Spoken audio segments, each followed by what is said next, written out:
आप देश के किसी भी हिस्से में चले जाइए, जिसको हम लोग स्टूडेंट का सेंटर कहते हैं, अगर आप रांची, पटना, बनारस, इलाहाबाद होते हुए दिल्ली आए, फिर आप नॉर्थ से साउथ की तरफ जाएं, कोई भी ऐसा सेंटर जिसको हम स्टूडेंट सेंटर कहते हैं, हर जगह आत्महत्या की घटनाएं एक बहुत बड़ी समस्या बन चुकी है।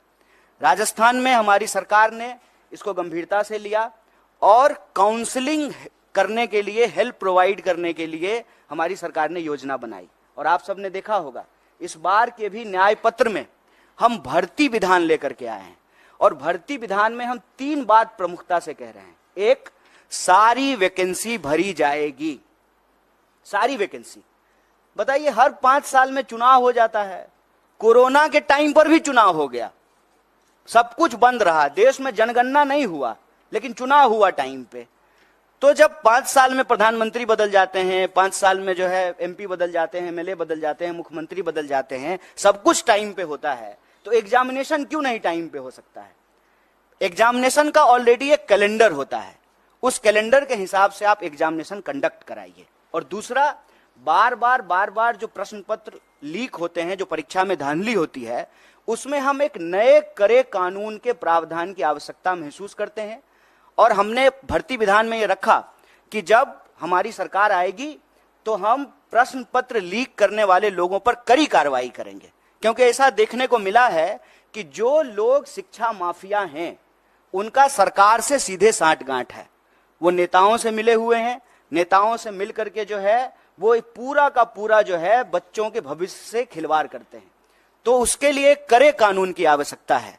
मैं आपके लिए एक बात और जानकारी साझा कर दूं कि तेलंगाना में एक बहुत बड़ा मुद्दा बना, और जब तेलंगाना में चुनाव हुए तो हमारी पार्टी ने यह कमिट किया कि हम एग्जामिनेशन कैलेंडर लाएंगे, हम जो है नए आयोग का गठन करेंगे, समय पे जो है एग्जाम कंडक्ट कराएंगे, और कोई भी गड़बड़ी करने वाले किसी भी नौकरशाही के ऊपर, किसी भी जो है कर्मचारी के ऊपर कड़ी कार्रवाई करेंगे।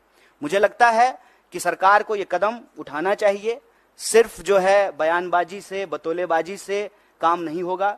ये देश के भविष्य का सवाल है, ये बच्चों के भविष्य का सवाल है। और नेट को लेकर के, नीट को लेकर के, देश के अंदर होने वाले किसी भी एग्जाम को लेकर के कांग्रेस पार्टी ने, हमारे राष्ट्रीय अध्यक्ष ने कहा है कि सुप्रीम कोर्ट की निगरानी में इसकी एक उच्च स्तरीय जांच हो, और अगर आवश्यकता पड़े, गड़बड़ियां इस लेवल पे अगर पाई जाए, तो इसको एग्जामिनेशन को रिकंडक्ट कराया जाए। अगर जो लोग कंप्लेन लेकर के गए और कुछ लोगों का नंबर जो है 720 में से 720 कर दिया गया, तो बाकी लोग जो भी कंप्लेन कर रहे हैं उसकी भी सुनवाई होना चाहिए, उसका रिड्रेसल होना चाहिए।